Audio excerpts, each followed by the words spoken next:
Good morning, everyone.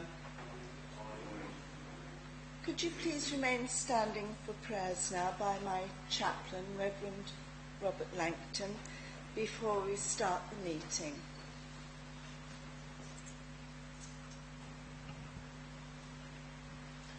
It's my privilege to be with you this morning and to pray for you all and the work of this council.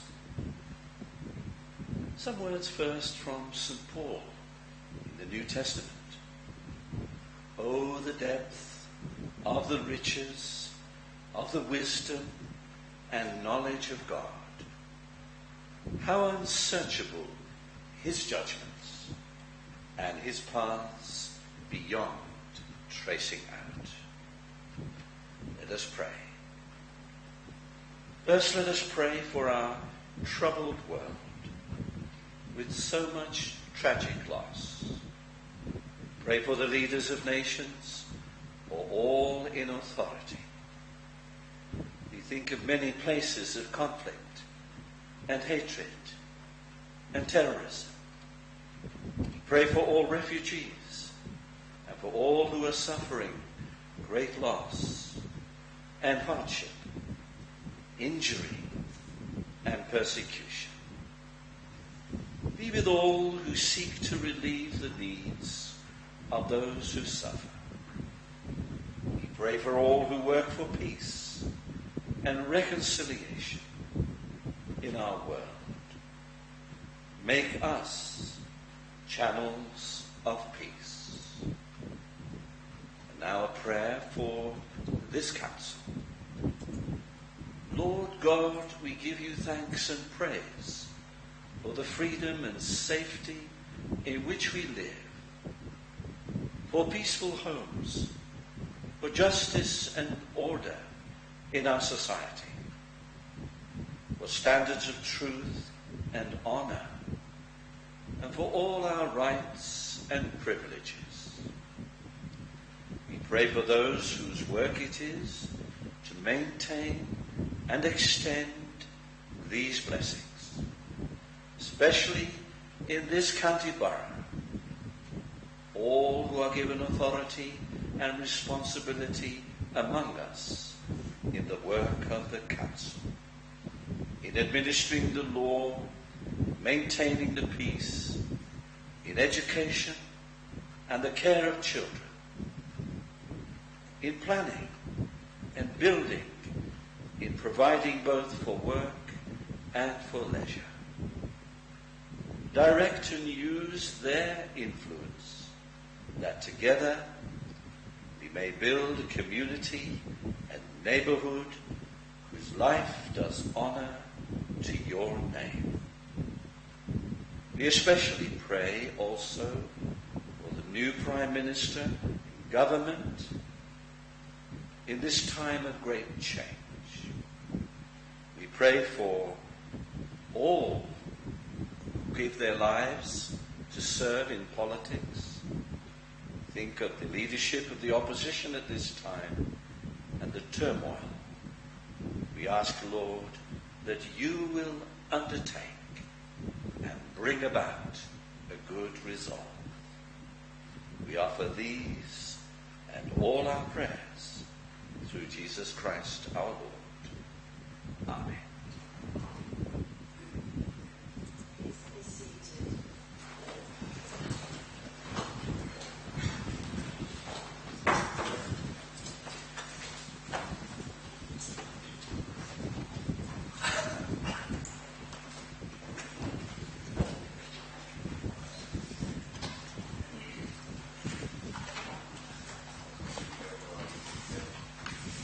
Thank you. I'd like to remind you all that this council meeting is being broadcast live over the internet, so we are all on camera. Please be aware you may be visible on screen when people around you are speaking. This meeting is available to view online now and in the future, whenever and wherever people want to watch it. There's no need for any other filming of the meeting to take place. Remember to speak clearly into your microphones, please. We do welcome the use of the Welsh language at meetings. I've had no request for people to speak Welsh today, so this meeting will be conducted in English only. I'd like to welcome everyone to the meeting today, councillors, officers, members of the press and public, and anyone else attending, as well as anyone watching the meeting via the webcast.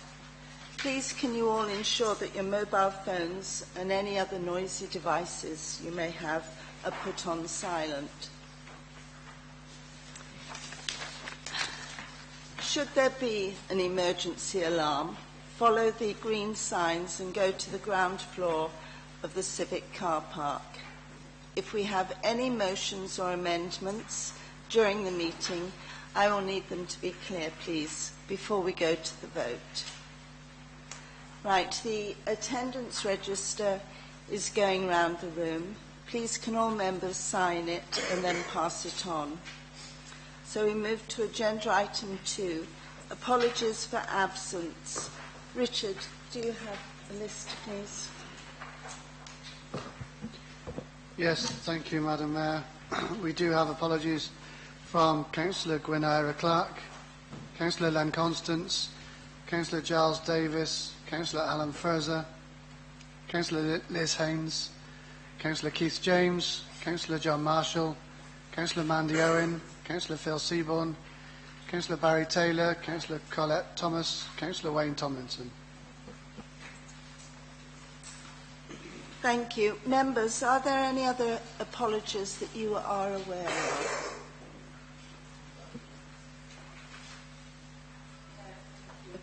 So moving on to agenda item 3, declarations of interest. Monitoring Officer Linda, do you have any advice for members, please? Thank you, Madam Mayor. I think members, there's one of these technical interests because in item 12, where we've got some minor changes to the Constitution, you'll see that the Independent Remuneration Panel has advised some slight adjustments to the overnight stay allowances. So that technically would benefit all members, but you'll recall that the code recognises that members would have to make these sort of decisions, and it does give you an exemption from that interest being prejudicial, so you're able to stay and vote on it. But are all members agreed that you have that personal interest? Thank you, Madam. Thank you, Linda. Members, do you have any or any other interest you wish to declare? If so, can you please make sure they're also written on the normal form, please? So, agenda item 4 is the minutes from the 21st of June. Richard, I believe you have a correction to make. Thank you, Madam Mayor. Yeah, very small correction. On page 6, where it says apologies for absence, there's a list of councillors, and it says absent councillors Ron Burnett, Fiona Cross and Gowan Hyatt. Ron Burnett and Fiona Cross actually did send in their apologies last time before the meeting. So Ron Burnett and Fiona Cross need to be listed under apologies for absence.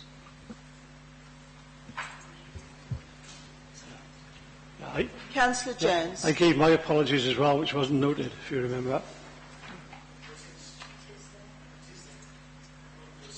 Your apologies are in there. Right, thank you. So could someone please move that the minutes? Thank you. And that's subject to those amendments. Thank you, Leader. Are we all agreed? Thank you, members. The minutes are agreed with those amendments. Agenda item 5 is update on actions. The updates on what has been done to implement our previous decisions start on page 35 of the agenda. Are there any comments or questions?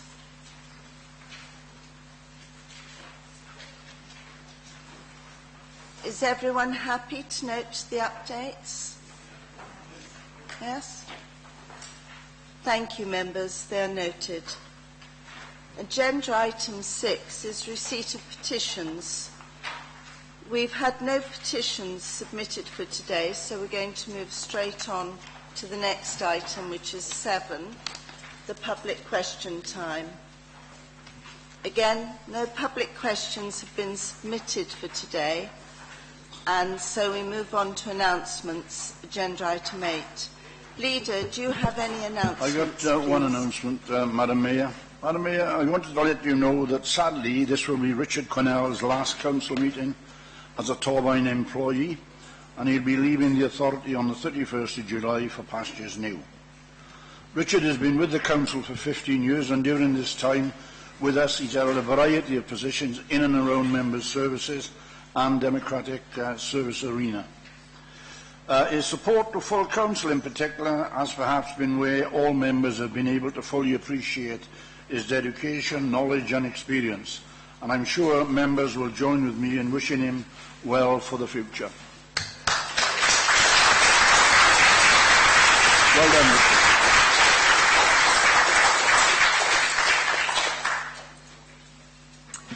Thank you. Thank you, Richard, for everything you've done. Chief Executive, do you have any announcements? No, thank you, Madam Mayor, other than to add to the Leader's good wishes to Richard for the future.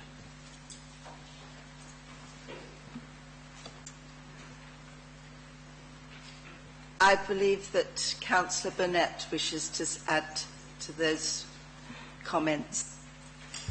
Thank you, Madam Mayor. Yes, on behalf of our group, thank Richard for everything he's done in the past, and it's been a shock to me then. And best wishes, Richard, and thanks for all your help in the past from all of us. Thank you very much. Thank you. Councillor Rees.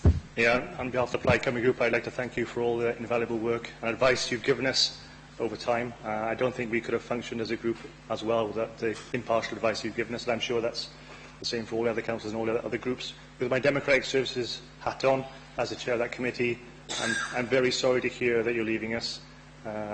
I personally have enjoyed working with you tremendously over the last year. I think you had a good working relationship, and we tried to move the agenda forward in terms of providing a better democratic service for our members so we can hold these to account. So that's a legacy that we'll be taking forward. Thank you very much. Thank you. Councillor Smith. Thank you very much, Madam Mayor. I was rather shocked. I mean, normally I like to meticulously prepare what I want to say, but that opportunity has escaped me today. Well, congratulations, Richard. I'm hoping you're going on to fantastic new opportunities and that you're not leaving because we're all unbearable. But it's been great working with you, and thank you so much, and all the very best for the future. Thank you. Thank you, members. We'll move on to agenda item 9, which is the annual report, Effectiveness of Social Services. Keith Rutherford, the Chief Officer, Social Care and Housing, can you present the report to us, please? It starts on page 39 of your agenda.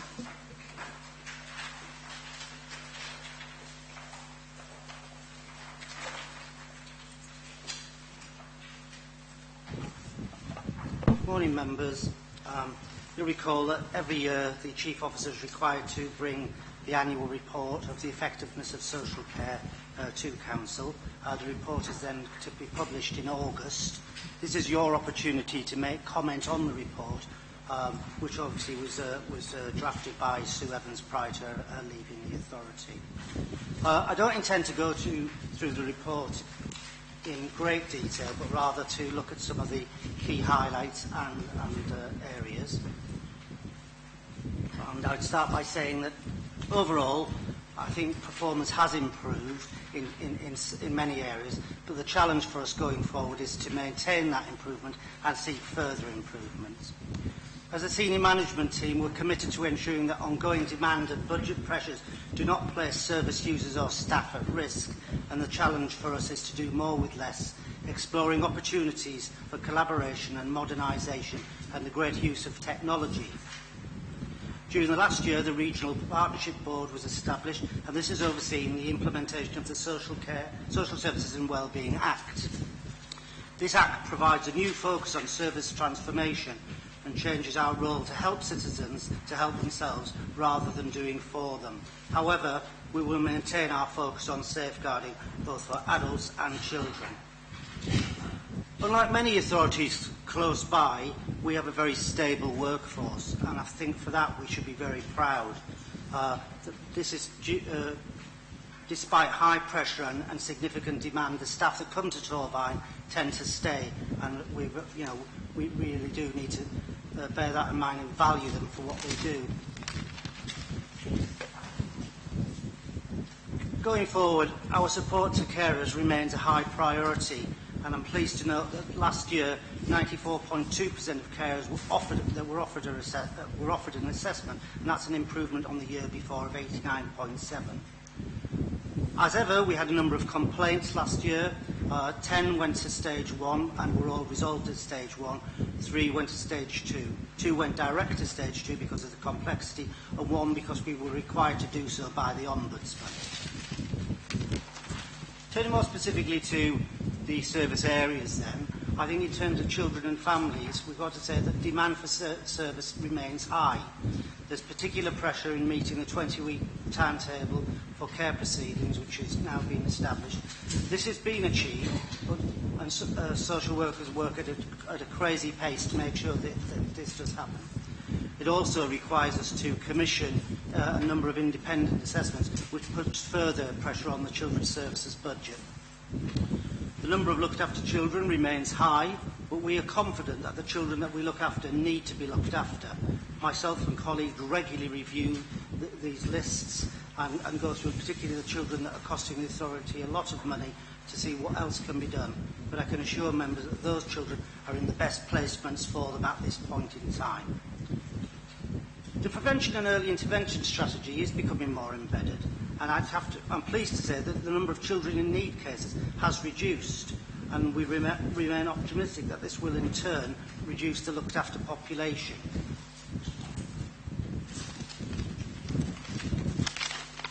In adult services, we continue to strive to enable people to live independently by promoting their independence. We're likely to support less people going forward, but the people that we do support will be more intensive. There's been a number of challenges within adult services, particularly around the budget, around the introduction of the national minimum wage, which we've managed to achieve through the budget, but also in terms of direct provision with the closure of 2 domiciliary care agencies. Regrettably, nationally, a number of firms are pulling out of this work, either because they see the profit margin not being big enough, or that the demands on the time that they're required to do the work in is insufficient. We have continued with a big push on direct payments, but the number of people taking up direct payments has actually this year or last year reduced. I think this is due to the complexity of the people that are actually having the service, and many people prefer for us to arrange those services for them. Our position around delayed transfers of care is not as good as we'd like it to be. The numbers remain high. This is due to increased activity in the hospitals and the need for them to have early discharge. It isn't all around the failures or the shortcomings within social care and housing. It's about the demand that is going through the door within the hospitals. We've put systems in place to monitor the patient flow, and we're working closely with senior managers in health to take this forward. We've also recently established a group which I will chair that will monitor the delayed transfers of care on a monthly basis. Within adult services, we developed a duty pod, and this is a very efficient way of providing a professional social work service at the front door. The model is based on the Fair Access to Care, which members will recall we reviewed a lot of cases last year, right-sized care packages, and that in turn helped us with our budget position. In conclusion then, I think it's been a mixture of challenge and demand, but we think we've risen to the challenge. Children will continue to be at risk of neglect, and more people are surviving with long-term conditions, so the demand that comes through the door will not change.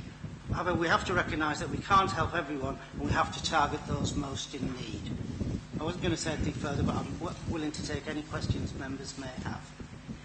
Members, do you have any questions, please? Councillor Barnett. may refer to what is on page 44, regional commissioning, etc. I'd better declare a non-personal interest here in that I'm a trustee of several charities that could be either positively or adversely affected by regional commissioning of services, particularly with mental health provision. The 15th of July was the closing date for bids to go in, and the Aneurin Bevan Health Board, for example, wants a consortium approach. That's fine, but we are up against the eggs in one basket approach here, in that if the bid fails, then a whole host of mental health service providers in Gwent could lose the bulk of their funding. So do we have a kind of a damage limitation plan if that should happen, because it could have very adverse effects? And the bids are examined anonymously. There's nothing to, identify which particular groups are putting in consortia bids.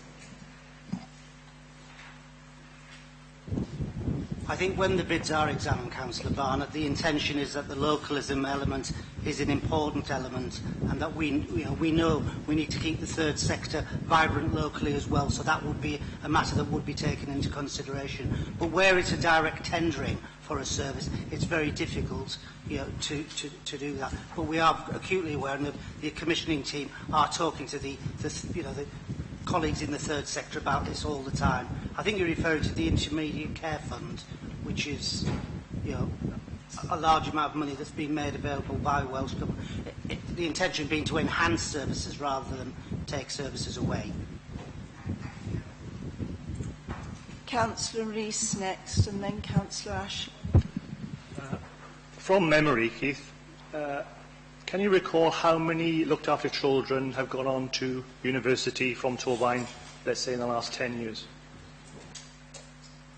I can't give you the figure over the last 10 years, Councillor Rees, but I can get you it. I do know that 4 went last year, and I think we've got 3 going this year. I attended an event at Tips a few weeks ago, and there were 3 young people there, 2 who were going this year, and 1 who was already at university and doing very well. I think I have to say, most members you will know, it's a huge achievement for a looked after child to get to university. Thank you. Councillor Ashley. I have to declare that I'm council's rep from Community Spurs, I'm going to ask this question. I'm also member of the Carers Centre Committee. What I was going to ask, well, I noticed on page 83 we've taken a volunteer coordinator's post out, which I was aware of. With obviously a lot of adult services put out to voluntary organisations that you've got mentioned on there. Is this arrangement, I did ask Sue this question last year, by the way, the effectiveness of using the voluntary agencies, what's the level of coordination between yourself, Health Authority, and people like TVA, of which I've got the chair of in front of me here, but what's the relationship and effectiveness? Do you sort of measure that, where formerly we would have provided a service, bearing in mind, that's part of the offer? We work closely with TVA in terms of the services that are provided from the third sector, and I have to say that I think it's a mixed picture. Some are much more successful than others. But if there's a particular one you'd like to talk to me about, Councillor Ashley, I'd be happy to deal with that. If I may, Mayor. I mean, it's just, having looked at it, you're right about the mixed picture. It's certainly the community first seem to be, from a meeting I was at the other day, seem to be doing some sterling work and other organisations. But as Mary was saying about the group that she's involved with, there's some very good practice around it. It's just we need to firm it up, as it were, and get the offer out to people so that they're aware of these services. The usual thing about communicating what we do well and building on what we need to build on. Would you agree with that? I would agree with it, but I'm not sure I'm best placed to answer this, because Communities First is geographical and it's managed by Dave Congreve, so the grants that go from Dave's service rather than from social care. Thank you. Councillor Evans, you wish to... Thank you, Madam Mayor. Keith, my concern is about the resource challenges as you've identified, particularly in view of the fragility of the provider sector. You mentioned that we expect a 25 million commission. Can you give us more information where we are actually with that at this time? Well, in terms of what the services were commissioned, they are fully committed for this year. You know, in terms of where we're forecasting the finances, the money is committed, and we have been able to commission sufficient domiciliary care going forward and residential care. The challenge, I think, is more around some nursing beds within the borough. That you know, there are problems in terms of discharging people from hospital into those, but again, you know, that's working with the market to develop those, and that's what Maria Evans and her team are doing. They're meeting with them. They're also meeting with the housing associations to see whether or not we can develop an alternative form of care that isn't reliant on the private sector. Thank you, Keith. Thank you. Are there any more questions? Anthony. I'd just like to thank Keith for the report, and in doing so I think it's right for us to put on record our praise to Sue for the work she's done over the years. I say that maybe as the lead member for finance, and very often in councils around the UK I've seen sort of finance and social care people look at each other across rooms slightly suspiciously, as you know, we know from the statistics unavoidably, if we're not careful, within a decade councils will be able to spend money on nothing but social care, such as the pressures that are on you in the department. That suspicious relationship isn't mirrored in this council, and I think that's something that I look forward to continuing under your stewardship as we look to balance the responsibilities that we have for the most vulnerable citizens in the borough with the responsibilities that we have to run a tight ship financially as well. So I thank you for your report and look forward to having a strong working relationship with you in coming months and years, hopefully. Thank you, Councillor Hunt. I know Councillor Clark wished to say something. Did you wish to as well, Leader?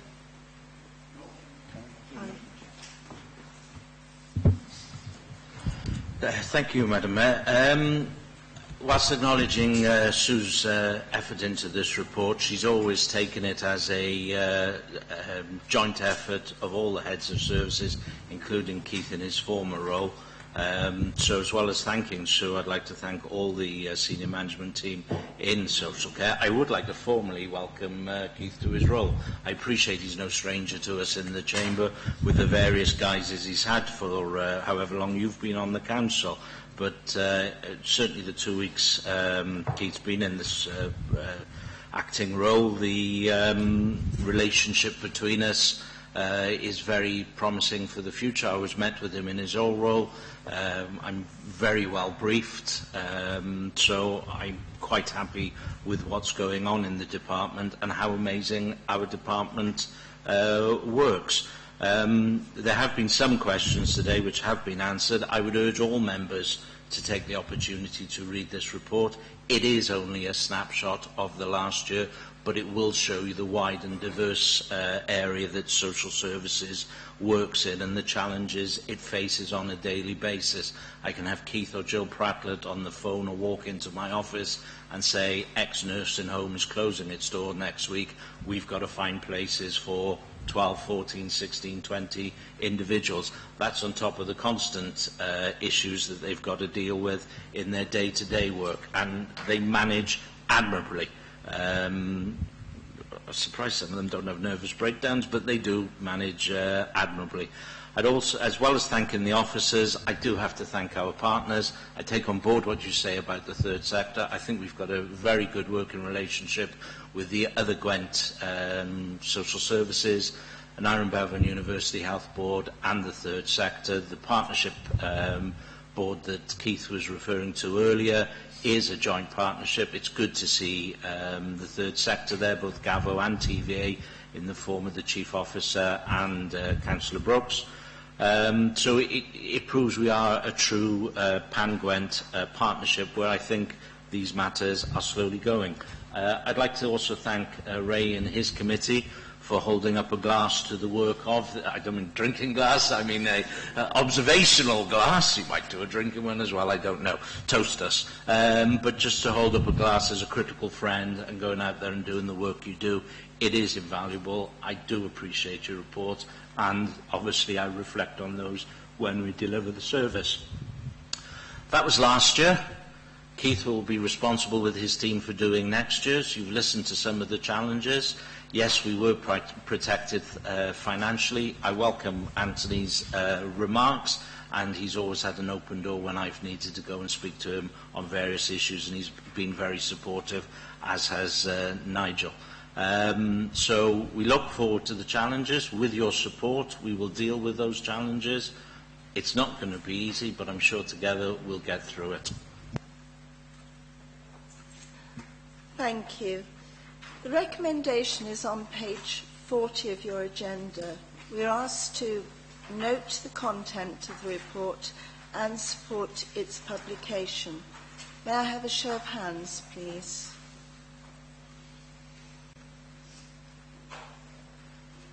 I believe that's unanimous. Just to check, is there anyone against or abstaining? No, thank you. Members, the recommendation is agreed. So we move on now to agenda item 10, which is the Statement of Accounts for 2015-16. Nigel Aurelius, Assistant Chief Executive for Resources, can you present your report for us, please? It starts on page 97. Thank you, Madam Mayor. I'll be relatively quick after the excitement of social services, the statement of accounts. We have to close our accounts and have them audited by a statutory date of the end of September. As members will know from last year, we brought that process forward and tried to achieve that by the end of July. And for the second year running, we've achieved that. We're the first authority in Wales, in fact we're the only authority in Wales that closes on this timescale and has its accounts prepared and audited by the end of July. The audit is concluded. We're going to have a clean audit opinion. All of this went through the audit committee on the 6th of July, where it was thoroughly and rigorously challenged, both the accounts and the auditors. It also went through the pensions committee for the pensions element on the 4th of July. So this is the final part of the process. There'll be a couple of governance requirements subject to these being approved today. That's the accounts being signed by myself and the Mayor, and then the letters of representation being signed by myself and the Chair of the Audit Committee and the Chair of the Pension Fund. And then elsewhere on the agenda, in fact immediately following, you've got the annual governance statement, and then that will be signed by the Leader of the Council and the Chief Executive Officer. So I simply submit the recommendations to you, and that they've all been through the Audit Committee. Thank you, Nigel. Members, have you any questions or comments, please? Councillor Morby. Thank you, Madam Mayor. We've been a little bit lovey-dovey so far, so I think I'm going to continue in the same vein. It is actually an extraordinary achievement that Finance is able, through Nigel and Dave Lilly and his team, to bring these accounts as audited accounts before the summer recess. These accounts, are not an easy read, shall we say. It's a long report, but that is meeting the statutory requirement. And what it does is actually give us assurance that the accountability to council taxpayers and to residents of Torfaen, and indeed to partners and Welsh Government, is being properly looked after, and we can be confident, therefore, that these set of accounts actually demonstrate what services we provide and the cost thereof. So a very important document which we shouldn't pass over too quickly. So I just want to say I'm pleased that once again Torfaen is top of the list in terms of bringing that process forward, and that again we have a clean bill of health as far as the audit is concerned. So I think that's something to be proud of. Thank you. Thank you. Can I endorse what Councillor Morby said? We are getting quite a name across Wales, actually. in this achievement of producing our accounts like this. But I would add, not only was it the officers in that department who were excellent, but it was also the Cabinet Member for Finance who's got a political eye looking after everything as the Deputy Leader. Thank you, Leader. Councillor Barnett. Yes, I'll endorse obviously what has been said, because we know that accounts have been settled very, very early, sometimes first in Wales. Could I say, though, that that is thanks to other members of staff who have supported regulatory committees or, in my case, the Pensions Department, and we are losing Ros Gwyn after decades of work at the end of this month, who's done sterling work in supporting some of those committees, and earlier later in last July, we lost the services of Beverly Barnett, no relation, who has retired. So I think it's all the backup staff need thanks as well, because they have worked tremendously hard. Thank you. Is there anyone else who wished to speak? Councillor Hunt? I'd just like to add my voice to those thanks, really. I think that the credit really needs to go to Dave Lilly and his team for the good work they do. That's recognised around Wales. They've run 2 Welsh Audit Office best practice sessions in the last 2 years, in the last year, I should say. And it's due to their work that we again have a fast closing of accounts with an unqualified audit opinion. So thanks to them and to the Audit Committee and everyone else who's played a part in this. Thank you. Thank you, members. The recommendations are on page 98 of the agenda. May I have a show of hands, please?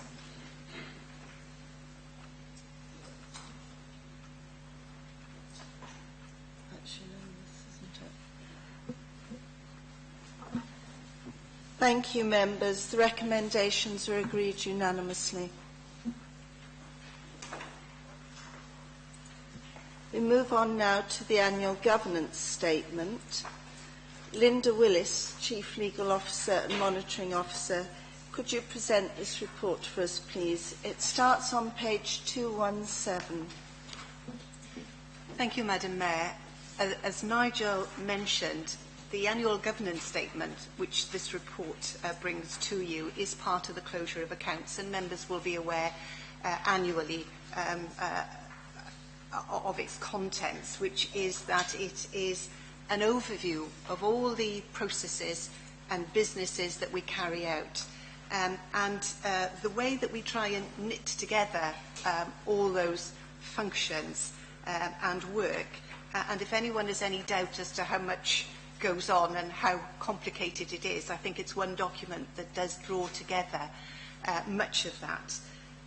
And you'll see that we have a code of corporate governance which we've had since about 2014, and there are sort of 6 principles which set out our vision, describes our roles, sets out our values and behaviour, sets out how we make decisions, how we then scrutinise them, how we assess our risk, sees whether we've got enough capacity and capability within the Council, and most importantly, how we engage and are held accountable by members of the public. You'll see sometimes that some of the processes overlap and sit in more than one principles. And towards the end of the report in paragraph 10, I've drawn together, that's as chair of the governance group who are responsible for bringing this to you, what's been happening in the last year, so you can see how effective we believe we've been. The important thing to highlight amongst all of that is there are no significant governance issues that come before you as the Council. It's unfortunate, members will know, we had our corporate assessment. Whilst good governance is always on the syllabus of every council, periodically we get effectively an exam where the Wales Audit Office come and see whether they think we're doing well enough in relation to this. The report hasn't been presented in time to accompany the annual governance statement, but the indications are at the moment that we're not expecting anything other than a positive report. But obviously that will come to members at the next available council meeting after it arrives. But other than that, members, I'll take any questions that you have. Thank you, Linda. Members, do you have any questions, please? Councillor Rees. Yeah, I'm just trying to find out what further action we're taking in terms of ensuring that members who sit on other bodies, their work can be effectively monitored in terms of good governance as they're representing the council. Councillor Rees, I think it's mentioned in the report that this is one of the observations of the Audit Committee, and I think we've had some discussion about how members can be best advised on that, and I think there will be some thought as to, which will have to involve members, as to how best they then report back from the whole range of organisations that they sit on in outside bodies. So I think that is work in progress. Thank you. Are there any further questions?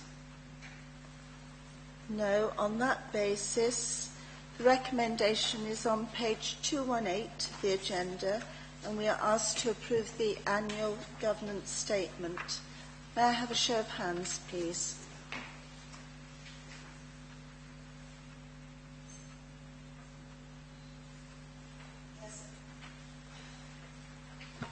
Thank you, members. Everyone is in agreement, so the recommendations are agreed. Item 12 is minor revisions to the Constitution, so I'll call on Linda Willis again. Can you present this report for us, which starts on page 237? Thank you, Madam Mayor. Again, a short report which I hope sets out in a straightforward matter some of the slight revisions that are needed. I think they're best summarised in paragraph 3, and you'll see that we need council approval to insert the new whistleblowing policies. Members will know about those. I think we've already had a policy seminar. They've already been approved by the Ethics and Standards Committee, within whose remit they sit. Bringing up to date our leadership structure. The correction of the number of days. By law, we only need to send out the agenda 3 clear working days in advance. For some considerable time, Council have agreed to extend that to 5. I find it hasn't been caught in the Constitution, so that's a correction. The Housing Appeal Panel no longer sits, so that needs to be removed. The arrangements for reports back to Cabinet about any decisions on the Cardiff Capital Region City Deal Shadow Joint Committee. And as I say, the overnight stay allowances just need to be adjusted. So that it's a bit of a collection of tidying up that we need to do to the Constitution. Thank you, members. Thank you. Are there any questions? Mary Barnett, please. Yes, just a small point, but significant as far as the public and inquisitive people like myself are concerned. We seem to have dropped the practice of having a list at the beginning of agenda papers or committee papers of all those members in particular entitled to attend. We do have it reported in the minutes, apologies, and those who are actually in attendance. But I think the public really needs to know who, is on that particular committee when those papers are sent out.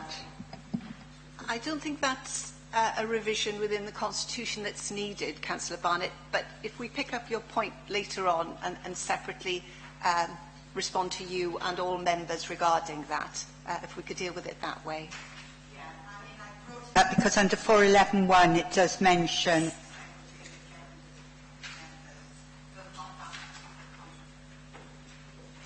it doesn't go into sufficient detail in the Constitution, but I think it's a point that you think sits within the umbrella of that statement. Thank you. Councillor Morgan. Yes, please. Just a question in relation to paragraph 4.2. Referring to the original intention of creating a new model constitution, but the difficulties encountered in doing that. Just wondered whether we've abandoned that idea for the foreseeable future. I think the answer is yes, Councillor Morby. It proved a much bigger task than I think was engaged with less benefit, but hence we are keeping our our current constitution up to date. Are there any further questions? Right, I can't see any hands up. So the recommendation is on page 239. We are asked to agree that the Chief Legal Officer and Monitoring Officer amends the Constitution in line with the report. May I have a show of hands, please? Again, that's unanimous. So thank you, members. The recommendations are agreed. We move on now to agenda item 13, Learning Communities Overview and Scrutiny Committee, the appointment of a statutory co-optee. Tom Roberts, Senior Corporate Improvement and Scrutiny Officer. Thank you, Tom. Can you present this report for us, please, which starts on page 273? Thank you, and good morning, members. I will also attempt to be very brief this morning. As you can see, a vacancy has arisen on the Learning Communities Overview and Scrutiny Committee. That vacancy is a statutory position, namely the secondary parent governor position. The EAS has been requested to seek a replacement for the position, and we've had a nomination from a parent governor at Aberystwyth, and that person is Bernard Williams. We've met with Bernard. He's assured us he's very keen and he seems very able. I therefore recommend to members that they appoint Bernard to the position on the Learning Overview and Scrutiny Committee. Move the recommendation.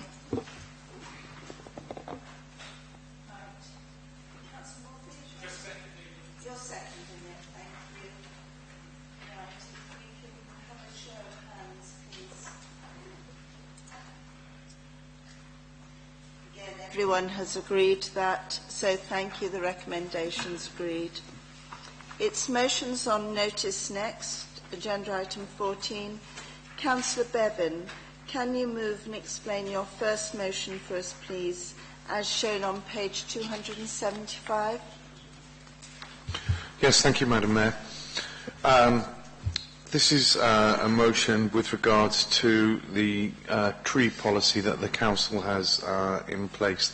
I'll just I'll give you a very brief, but basically the policy, in my view, is out of date now.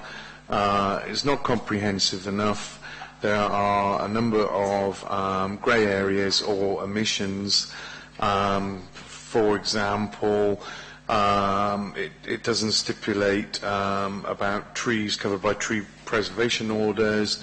There's an issue surrounding trees that are on council-owned land, but where that land has in effect been leased to local sports clubs.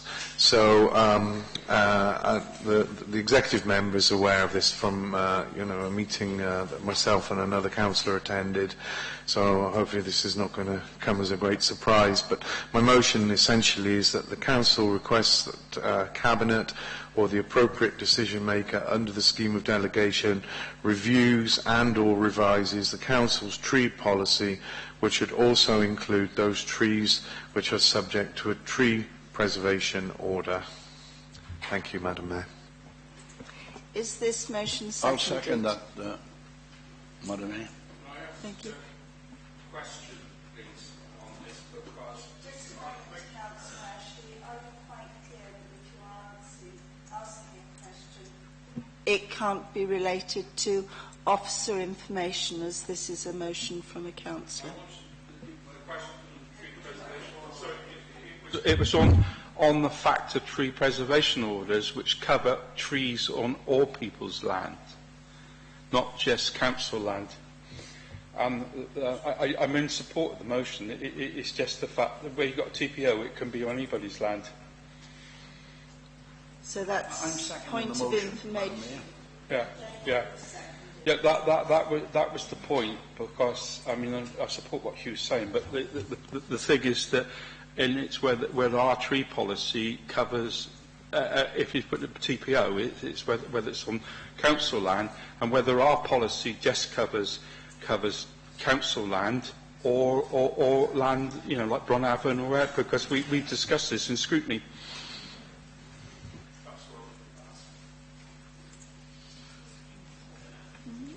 Yes, I think Sorry, members.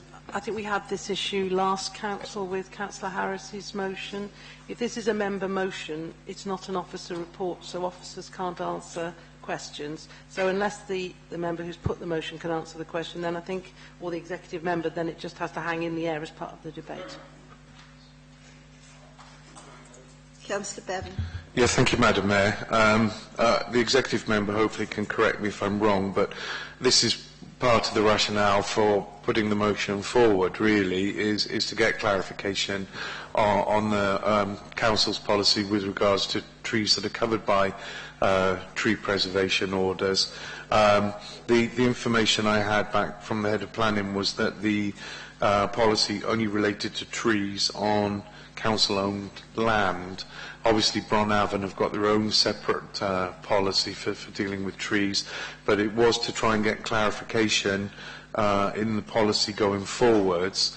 Councillor Ashley is right. This did come up at scrutiny where we wanted some clarification with regards to trees.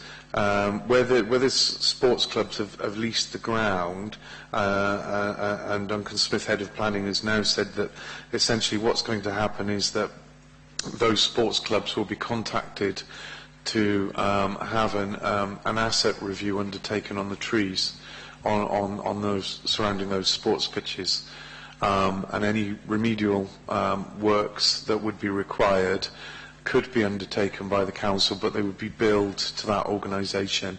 And again, that is something that's not embodied in the current policy. So I think it's broad enough with the motion as it stands. Thank you. I believe Councillor Daniels was going to give us some information. Councillor Bevan's just spoken, so he's closed the debate. I haven't opened this to debate at the moment. Oh, right, okay. I was just going to say, I think what Councillor Bevan's already said really was that Councillor Ashley's concerns are, you know, this motion's asking us to revise and review the policy. So any sort of criticism or any input you've got will be, you know, you'll have an opportunity to put it in at some point, presumably. So, yeah. You wish to add to that? Yeah, I think it's a question of whether revise or clarify more than anything. And Councillor Bevan has a question later on, exactly the same as the motion he put forward. So I don't see any point now in asking the question later on, but if he wants to ask that question, please do. This might clarify some of the points, or it might even confuse you. So I think clarification of the issue is very useful. Right. Do members want to debate? Well, it's a motion. Madam Mayor, we're making heavy weather out of this, quite frankly. You know, it's a straightforward resolution. It's been moved. I've seconded it. We've discussed it in other places. Let's move on. It's up to members. Do members want to debate or not? Or can... No. Right. Thank you.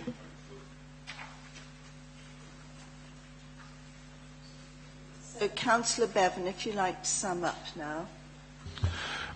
Well, I think we've covered it. I think, can we just move to the vote, please, Madam Mayor?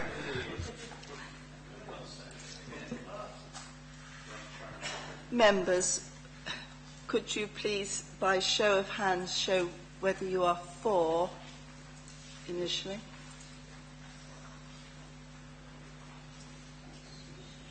That's unanimous. So thank you, Councillor Bevan.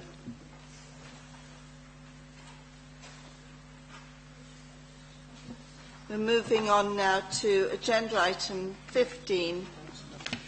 Sorry, there's a second. Again, Councillor Bevan, would you like to put your... Yes, thank you, Madam Mayor. Again, I'll keep this very brief. I'm sure many other councillors shared my concerns following the referendum on Brexit, in the reported rise in racism and hate crimes. Rather alarmingly, it was also reported by the South Wales Argus, so this is actually a local issue as well as a national one. And I think the motion is pretty self-explanatory. The rationale, and this is also something I should mention that was put forward by another councillor as well. Councillor Stuart Evans echoed my sentiments in putting this. But the rationale was, I'm very concerned in the reported rise in racism, xenophobia and hate crimes. I believe that we all have a duty to stand up and stamp out racism and xenophobia. So the motion I'm proposing is that we as a council are proud to live in a diverse and tolerant society. Racism, xenophobia and hate crimes have no place in our county. Torfaen County Borough Council condemns racism, xenophobia and hate crimes unequivocally. We will not allow hate to become acceptable. Torfaen County Borough Council will work to ensure local bodies and programmes have support and resources needed to fight and present racism and xenophobia, and we also reassure all people living in Torfaen that they are valued members of our community. Thank you. Councillor Evans. Thank you, Madam Mayor. I wish to support Councillor Bevan's motion, so and I second that. It. Thank you.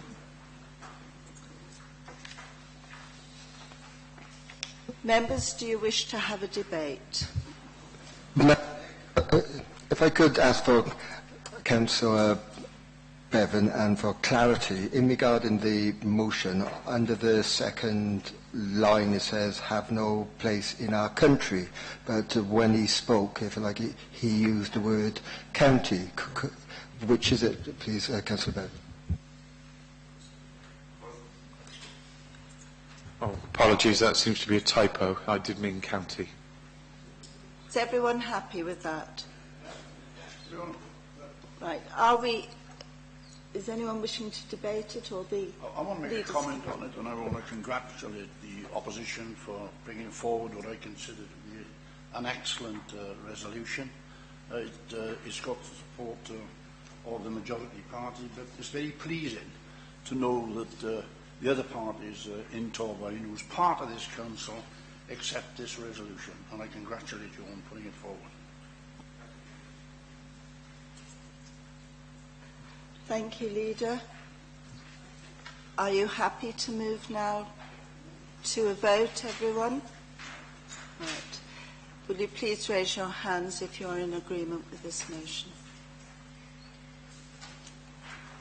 And again, that is unanimous, so the motion is passed.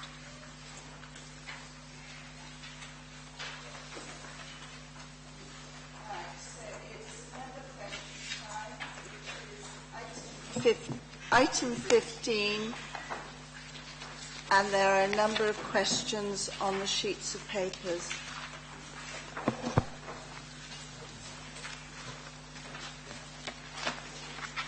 So if we could start again with Councillor Bevan. You're very busy this morning, Councillor Bevan. Yes, it's been a busy month, Madam Mayor. Thank you very much.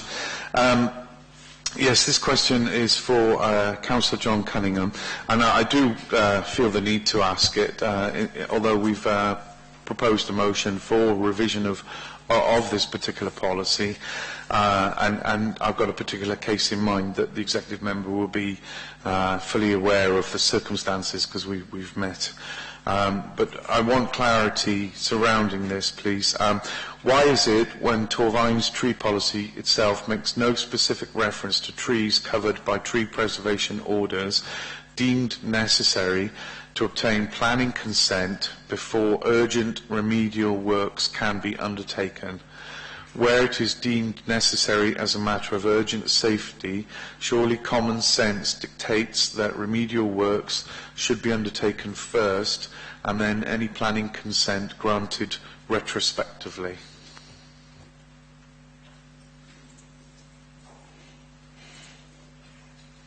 Right. Thanks very much for the invitation to the Hugh Bevan Show. In response to that, you are right, we've had discussion with yourself and also with Councillor Karen on this. Tree preservation order consent is required by national legislation to undertake works to a protected tree. Under tree preservation order legislation, there are provisions for works to trees which are considered to be dead, dying or dangerous to be undertaken without the need for formal consent. On this basis, consent would not be required to undertake remedial works to a tree because it was considered to be dead, dying or dangerous, allowing for a tree to be made safe. However, it is illegal to undertake works to a protected tree which is not dead, dying or dangerous without the benefit of a tree preservation order consent. Therefore, in order to avoid prosecution, it is advisable for anyone who considers that their tree is exempt from the application process to obtain professional confirmation of this and to also inform the local authority of their intentions before undertaking any work. The question refers to the tall vine tree policy. This policy relates to trees in local authority ownership and is not privately owned trees. Trees which are in local authority ownership are not normally covered by tree preservation orders as the authority is considered to be a responsible tree owner.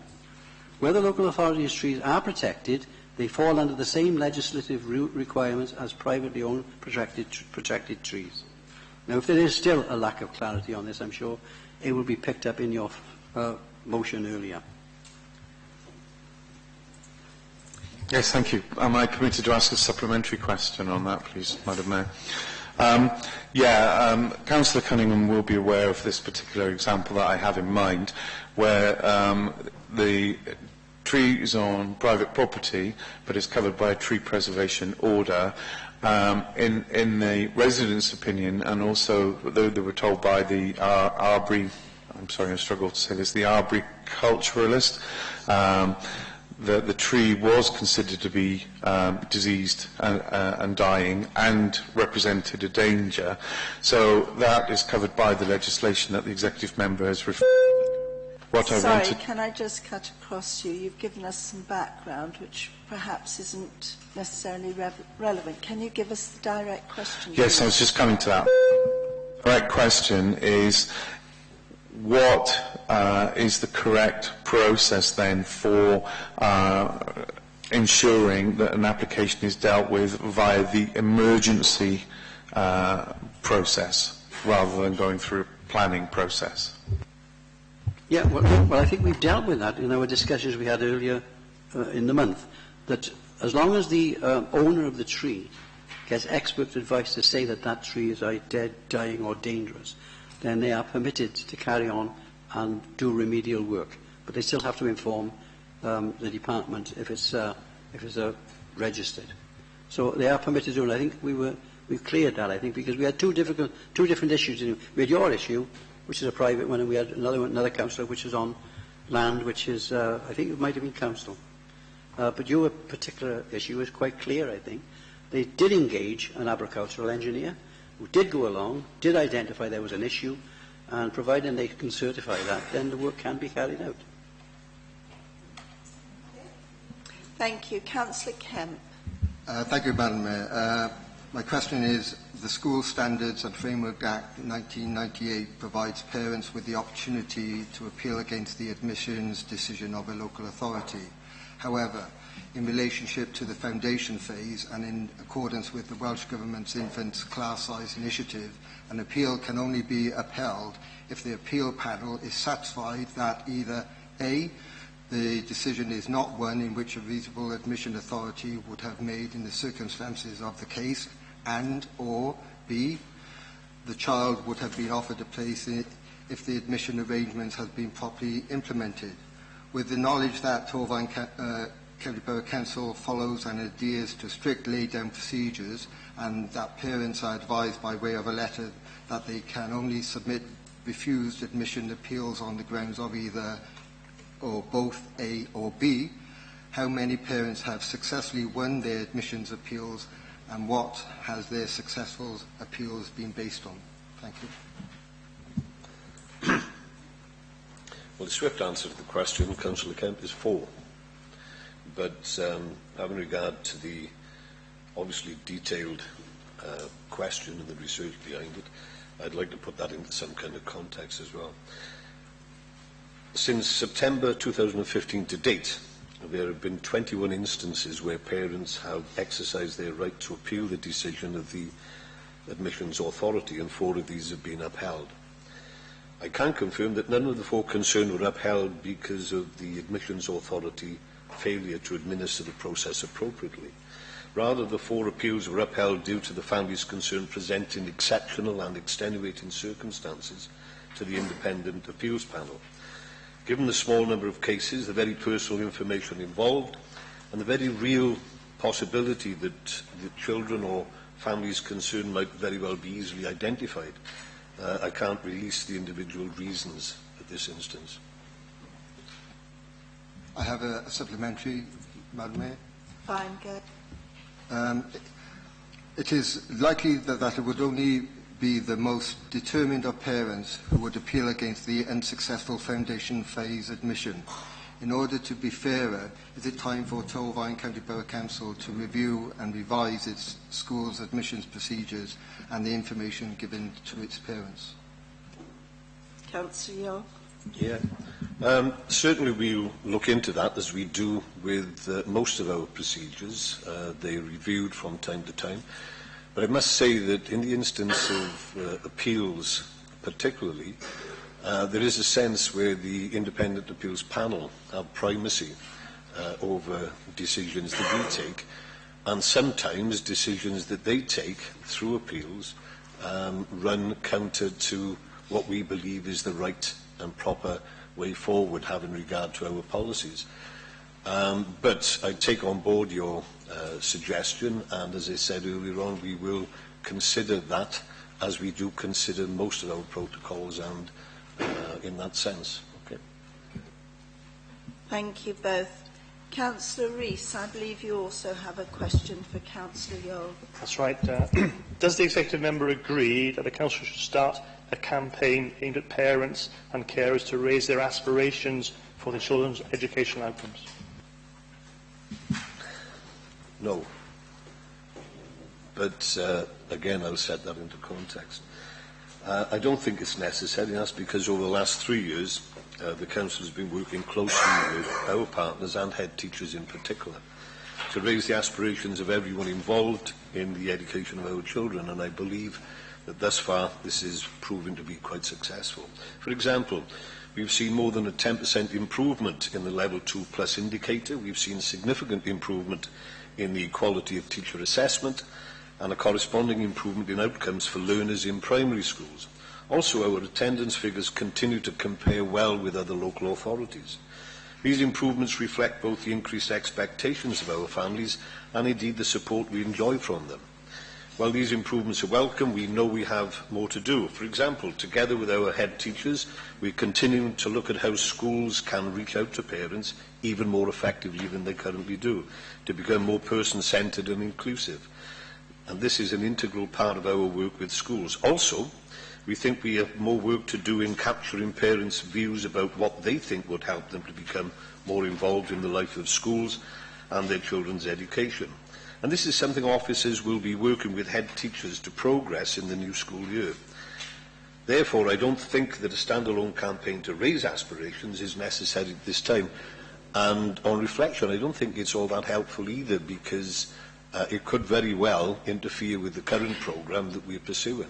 And let me say this in conclusion as well, and I'm sure that Councillor Rees will correct me if I'm wrong, but underpinning the question in a very general sense is asking whether or not we need to be doing more. Well, the answer to that is yes, we need to be doing more on a constant daily process, and we are reviewing and revising things as we go forward. Throughout my teaching career and currently in this position, I've always held the view that the best kind of outcomes for our learners are predicated on a three-way partnership between the children, the schools and the parents. And I believe that the programme that we have currently is moving in that direction. Thank you. Councillor Bevan, Councillor Gwynaira Clark isn't here, so the leader is going to respond to your question. Oh, I apologise. Councillor Clark is now going to respond. The other Councillor Clark is going to respond to your question. Congratulations, Councillor Clark, on your appointment as leader. I didn't realise Councillor Wellington was retiring just so soon. Pardon my humour. Okay, I'll get on with the question. Please, can the executive member provide a statement with an update on the development of the Specialist Critical Care Centre in Llanfracfa and also on any future housing developments on the surrounding site? Thank you. Dare I say I like your humour, but there we are. I'm only joking, Leader. There we are.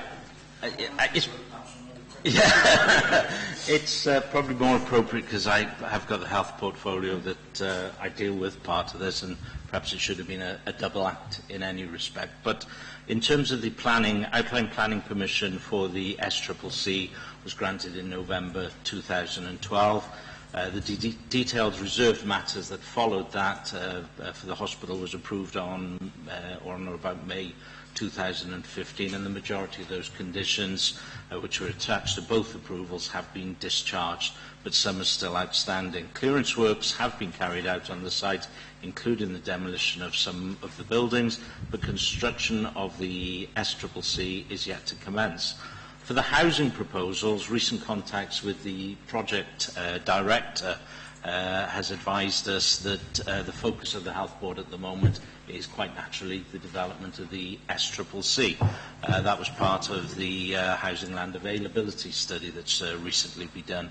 In that conversation, he also further confirmed that the outline business case is something else. The full business case, which is currently before Welsh Government, is probably going to be dealt with by the autumn of this year. That's something he can't give you reassurances of because it's in the hands of the Welsh Government. Obviously, the Health Board are quite keen to crack on with this development, wanted to do it before Purda, and subsequently wanted the results just after the Welsh Assembly elections. But they are optimistic that it will be in the autumn of this year. In terms of bringing forward the adjoining residential elements, dependent on the full business case being approved, the focus then, rightly as I said, will be on the hospital development, but any residential development will follow thereafter. That doesn't stop them submitting a planning application now, but it would be more prudent to do so when they know that the full approval's gone ahead. So we could have a tandem situation of the building of the SCCC and members determining the planning application. Okay. Councillor Rees, you have a question, and I believe the leader is going to respond to it. Am I correct, Leader?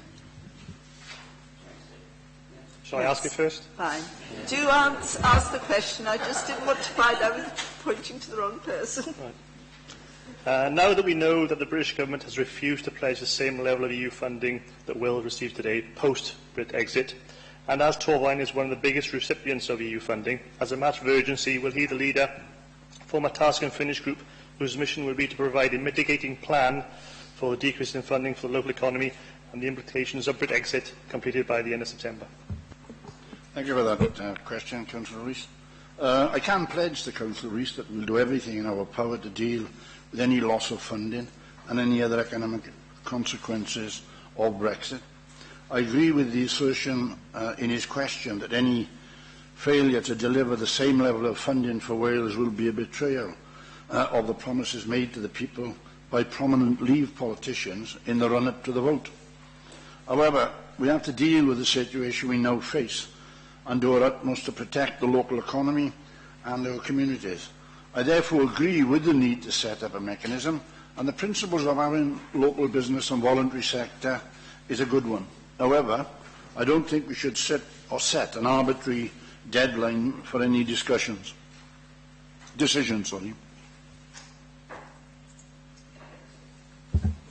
Thanks for that. The British Government seems content to aspire to membership of EFTA, EEA, sitting on the same top table with the likes of Liechtenstein and Iceland.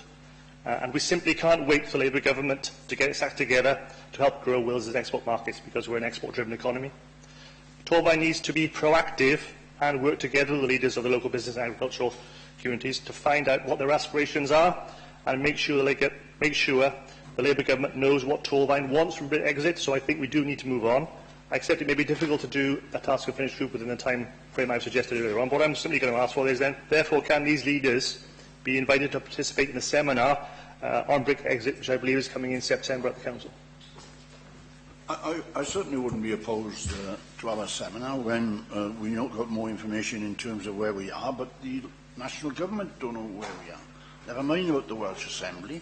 It's a very complex situation, and until we got more information about what the intentions of the national government is, there's little we can do about it. We can set up a local committee that will receive information as it comes in and attempt to put in place things that will manage that, and I've just given you that pledge to do that. But to set a timetable on it, I don't know of any party in Wales, including Plaid Cymru, that understand where we're going at the moment. There is a lot of confusion in the air. And so let's set up that committee, but then let's wait until we've got proper information which we can act on so that we can use it as a local authority. Thank you both. Councillor Bevan, and your question is again for the Yes, leader. thank you, Madam Mayor. This is my final one, I promise.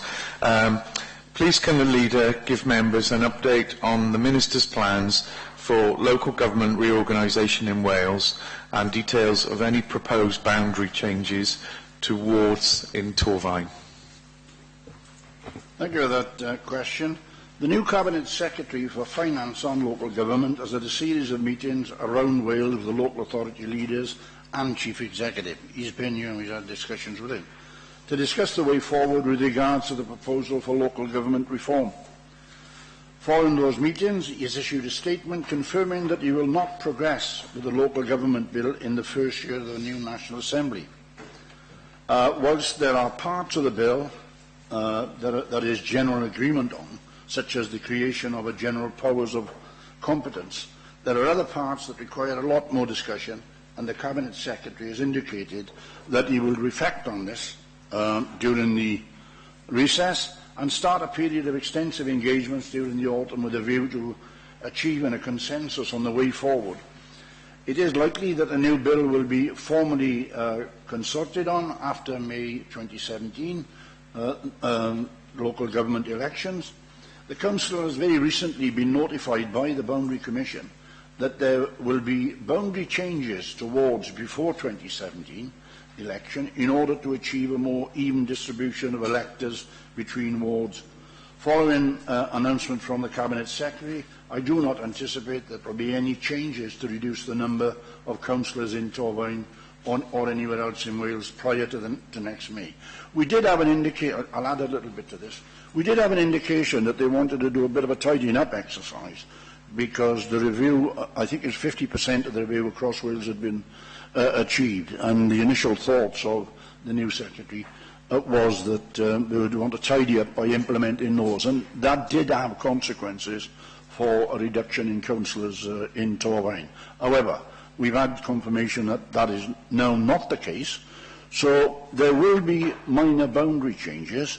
I can think of one in my ward, and there's a number of other wards where there are certain streets that got to go here and various other things. But the key issue is that there will not be any reduction in the number of councillors prior to the next, not the 2017 election, but the election after that. Yeah, thank you, Madam Mayor. And I thank the leader for his comprehensive answer on that.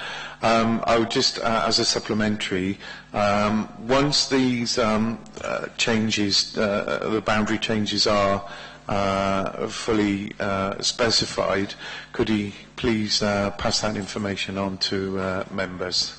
Yeah, I think it's a good idea because in a discussion I was in last night, there were people trying to recall. I think it took place about 5 years ago, 10 years ago, when they made some adjustments, when the consultation took place.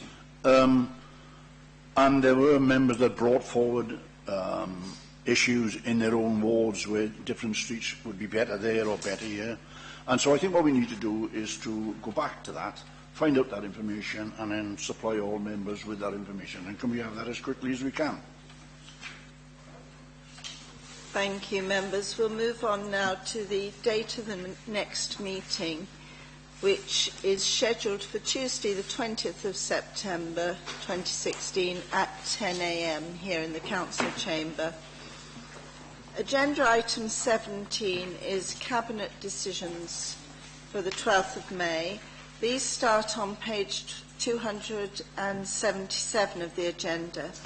There were no challenges to any of those decisions. Does anyone have any questions about those decisions? So we're talking specifically about 12th of May here. Councillor Harris. Yeah, thank you, Madam Mayor. Just a question on the EU referendum decision where Cabinet said that they believed it would be in the interests of Torfaen to support continued membership. Does the Cabinet now regret that decision, given that Torfaen became the second highest votes for leaving the EU, and what are they going to do to make sure that they, in future, that they actually go out into the community and gauge the feedback from the people, because it appears that they were really out of touch with the electorate in Torfaen on that decision. Councillor Hunt, or the leader? No, I think you'll find that 4 out of 10 people voted to remain and 6 out of 10 people from Torfaen voted to leave. Yes, that's a decision we accept and that we'll listen to. But however, it's unfair, I think, to say that represents us being out of touch. We merely voiced our opinion, as is our right to do in the democratic process. Thank you. Are you all happy now to note the Cabinet decision of the 12th of May? Councillor Harris. Does that include the Cabinet decision on the schools as well? No, this is the 12th of May only that we're dealing with at the moment on page 277. Okay, thank you.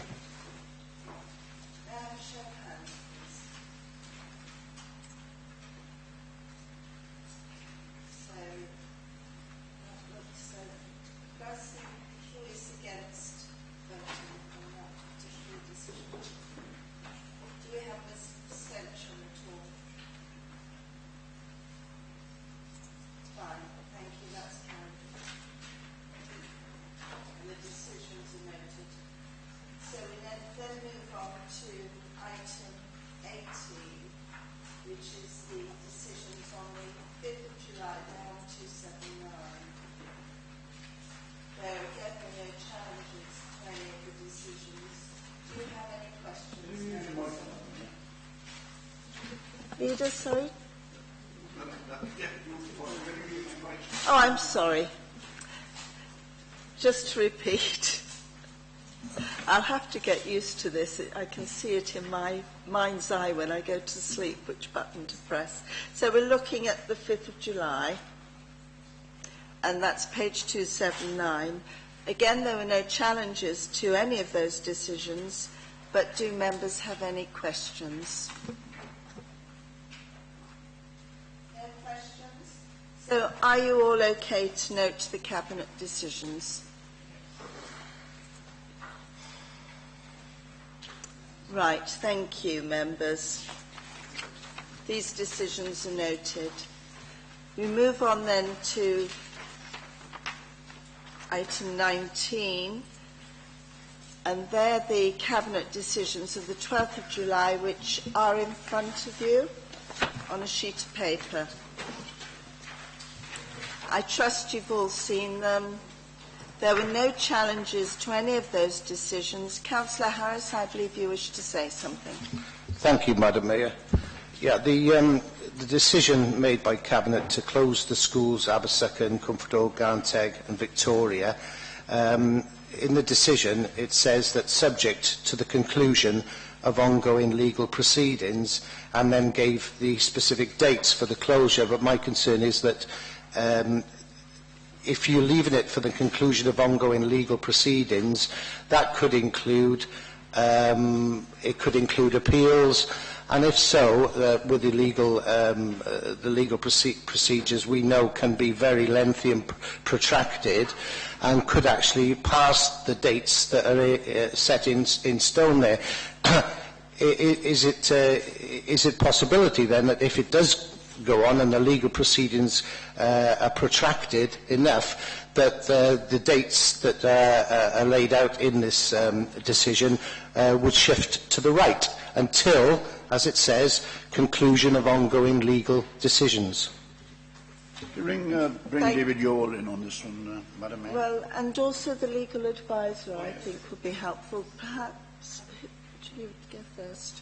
It might be helpful for members to realise that there is power to actually delay the implementation of those proposals.